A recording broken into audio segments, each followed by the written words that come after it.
Students nowadays tend to create valuable content through the use of the internet. We became the voice that criticize and evaluate the system of politics in our own country, for everyone knows that the welfare of our country resides with the younger generations.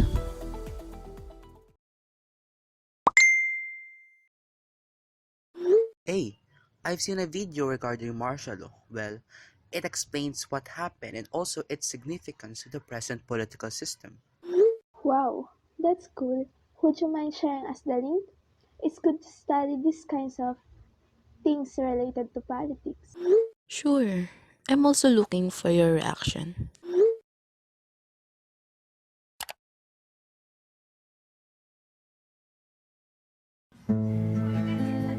In Ferdinand Marcos' term, one of the most talked about issue was the declaration of martial law in 1972.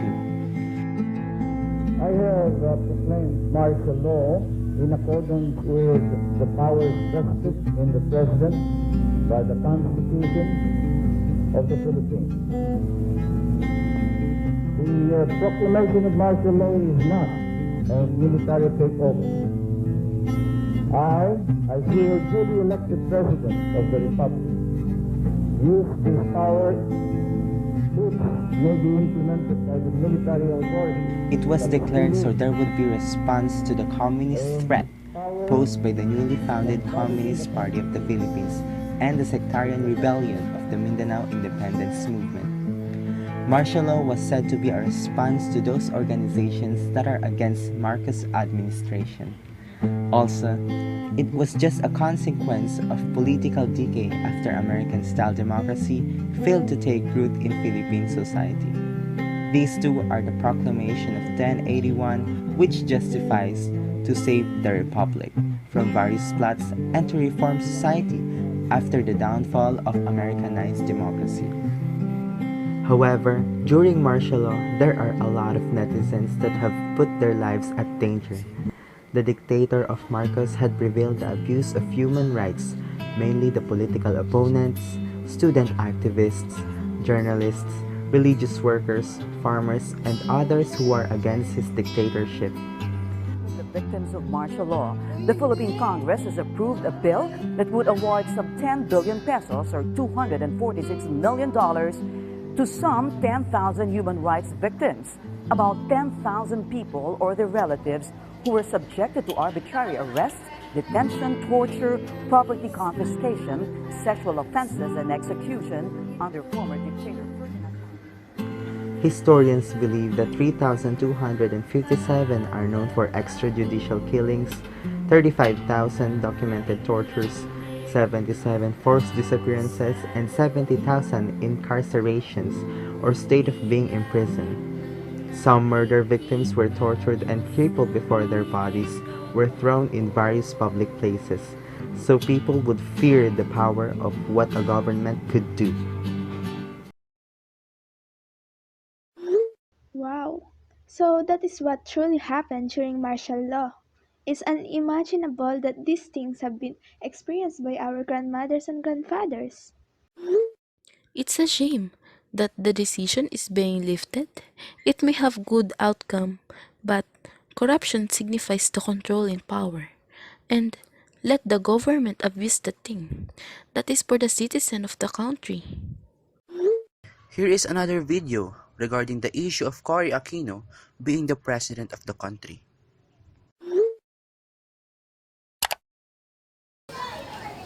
The late Aquino's presidency was heralded as the beginning of the post-martial law era when democracy was restored to the Filipino people. As the President of the Republic of the Philippines between 1986 and 1992, she led her country's eventful transition from dictatorship to democracy.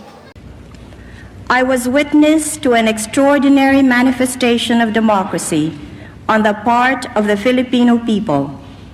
The ultimate result was the election of Mrs. Corazon Aquino as President and Mr. Salvador Laurel as Vice President of the Philippines.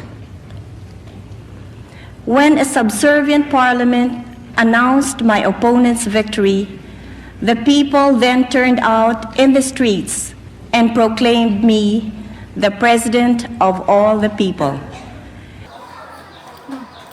The new Corazon Aquino administration gave strong emphasis and concern for civil liberties and human rights and peace talks with communist insurgents and Muslim secessionists. Cory also focused on bringing back economic health and confidence. The Aquino administration succeeded in paying off $4 billion of the country's outstanding debts. However, she was also criticized for her lack of political will and a clear goal for the country, which led to incidents such as the Mendiola massacre. And most of the Filipinos, when they hear the name Cory Aquino, 3 words automatically comes into their mind: oligarchy, hypocrisy, and failure.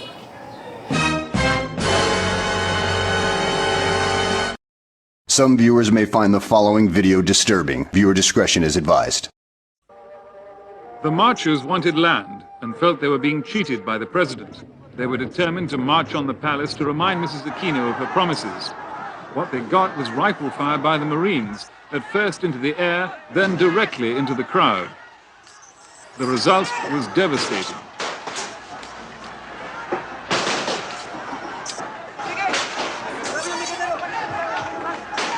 Shooting went on for 5 minutes. The marchers fell dead and wounded or fled in panic. When the firing stopped, a dozen people had been killed, nearly 100 wounded.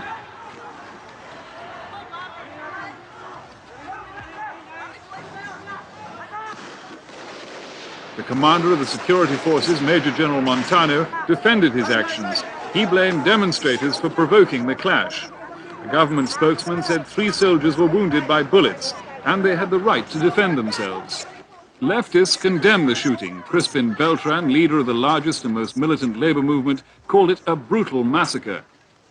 I am shocked over the bloody incident at Mendiola and deeply saddened at the lives that were lost.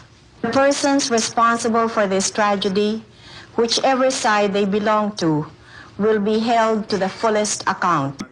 She said Malacanang was for the people, but she has consistently refused Malacanang for the peasants. Where are the peasants? Are not the peasants the majority of the people?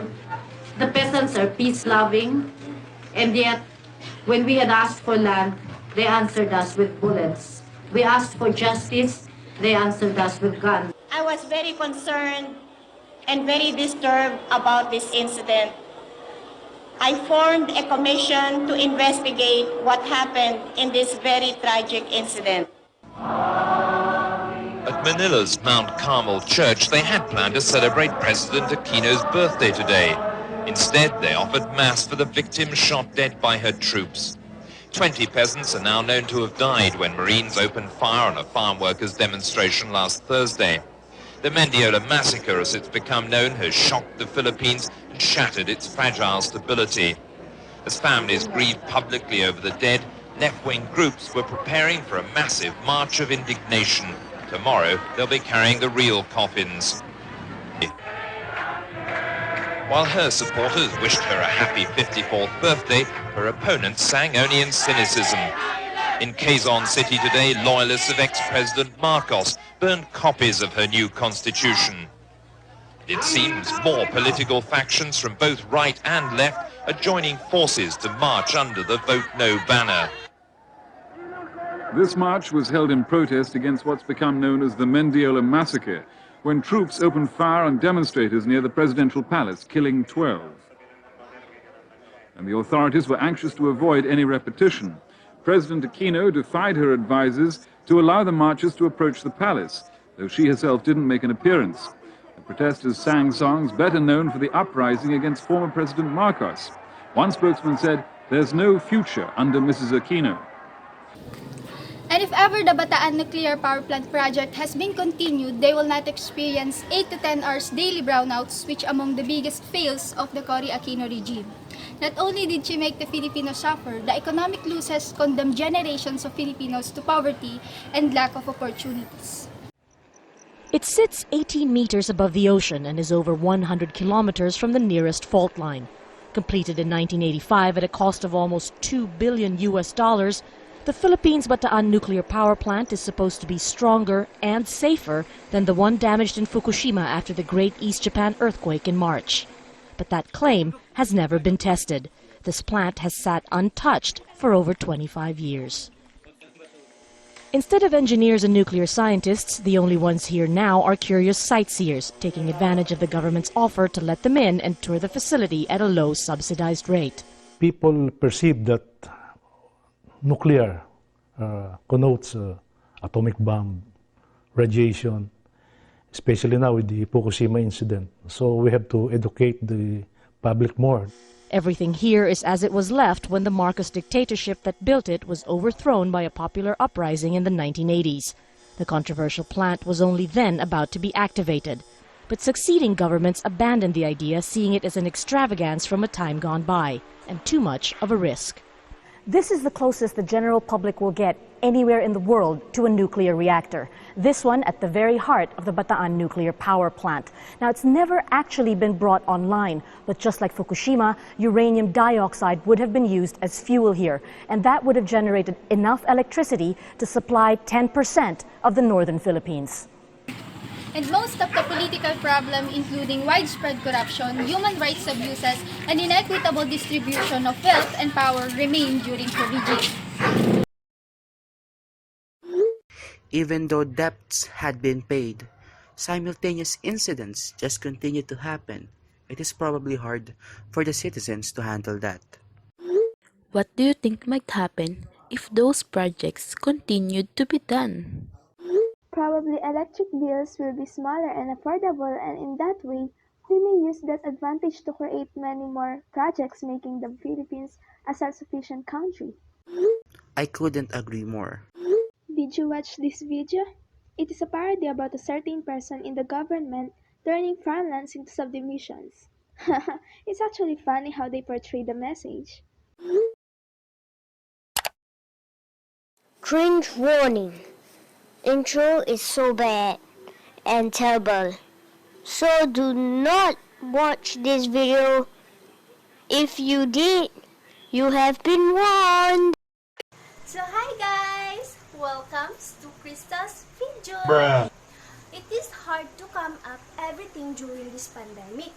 In the house, it's so boring. All we do is eating, sleeping, and especially studying. Well, last time that I told you, I will come a hilarious entry. Me and my online friends will reenact some famous lines of our own senator and with reacting memes. What? Bro, what are you talking about, man? It's a long departure.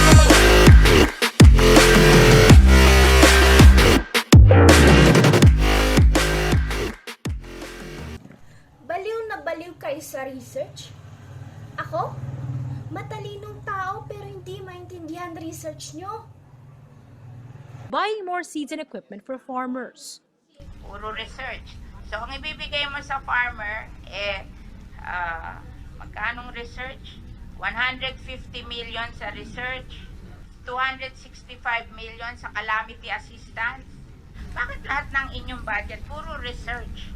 Baliw na baliw kayo sa research. Aanin nyo ba yung research? Ako, matalino akong tao, pero hindi ko maintindihan yung research nyo, lalo na yung farmer. Gusto ba ng farmer yung research? Hindi ba gusto nila tulungan nyo sa sila? O, bakit ba lahat ng budget nyo research?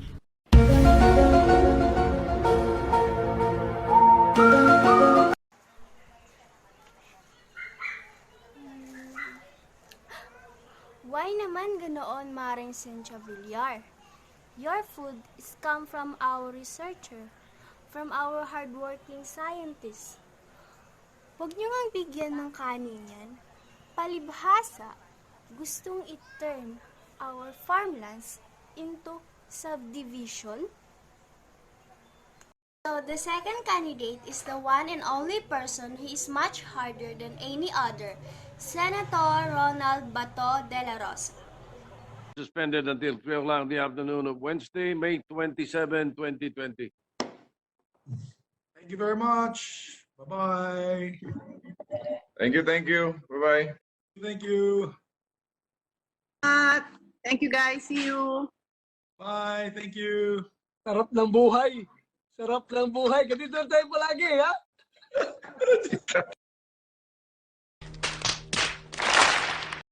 That is wrong, Mr. Senator. That is wrong. Hi! Imagine, many people are experiencing problems due to the pandemic. Tapos siya, having a good time like the other one. Imagine, guys, having a politician like that in our country. Even though I'm just a sensational, beautiful vlogger, it is necessary to raise my and our voice. Kaya everybody, for the next hayalan, vote for the people with good of responsibility. That's all. Thank you. See you soon for my next vlog. It's funny how they address the issue in a humorous way. Well, the information is acted as the same way, and the memes truly expresses disapproval. This video explains the true nature of politicians in the Philippines. Not all but certain ones use their power for their own gain. The one who created this video is a true genius. Also hands down to the one who reenacted the scenes. It's hilarious. Well, that was truly hysterical. If you want more serious one, watch this.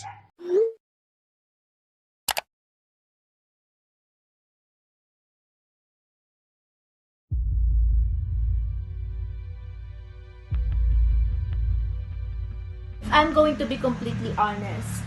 I'm not very fond of the current administration, and that's because in the past few years that they've supposedly trying to help us, I didn't really saw any changes.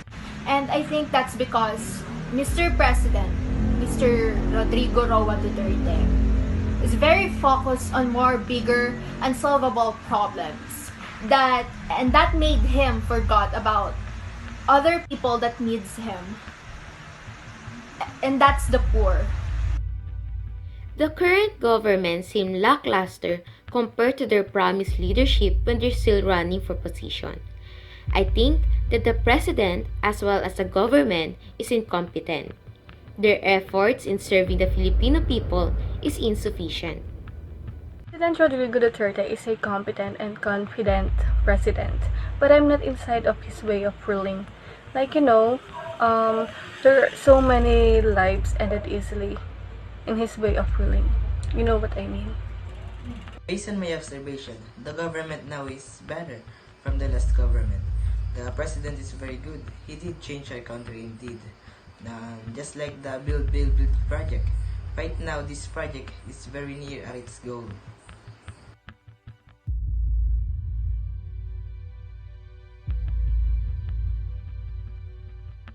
Having professionalism kasi we all witness how President Duterte faced press conference interviews, diba, and has the heart to help others. For me, there are three characteristics that the president should have: humility, honesty, and being committed. A president should have a strong vision for their country. They should be aware of their surroundings, and they should know how to handle things and to be responsible. They should also know how to balance themselves so people can fear and admire them. They should also obtain strategic and decision-making skills. For me, being a president must be compassionate, empathic, a leader, and has a heart for public services. Isa sa mga characteristics ng isang president is kailangan nang didinig siya sa lahat ng tao or sa people's interest, not just for his own interest.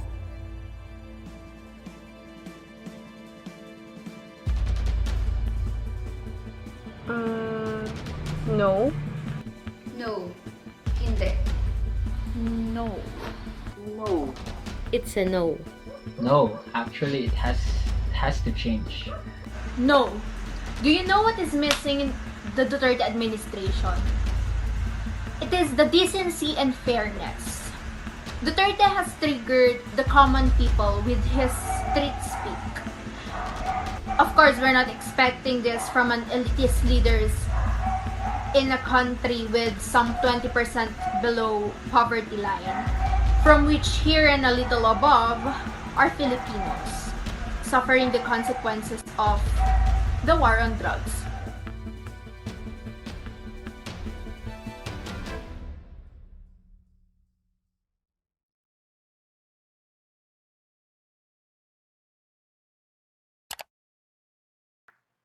Good afternoon, guys. Did you do your activities in the politics subject? It is important for you and for us in order to gain knowledge about the importance of the 21st century in politics. Yes, sir. We watch various types of videos from documentaries, informative videos, reactions, and even compilation of memes that explain the past and present situation of politics.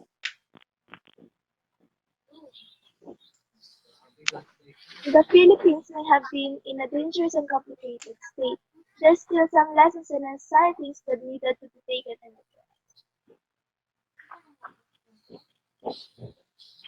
I definitely agree, sir. All we need to know is that we should learn from the past and use it to handle the present. That is right. Wow, looks like all of you done your research as well. Actually, those students in the videos are alumni of our school. And here is a little plot twist. All of them are now public servants.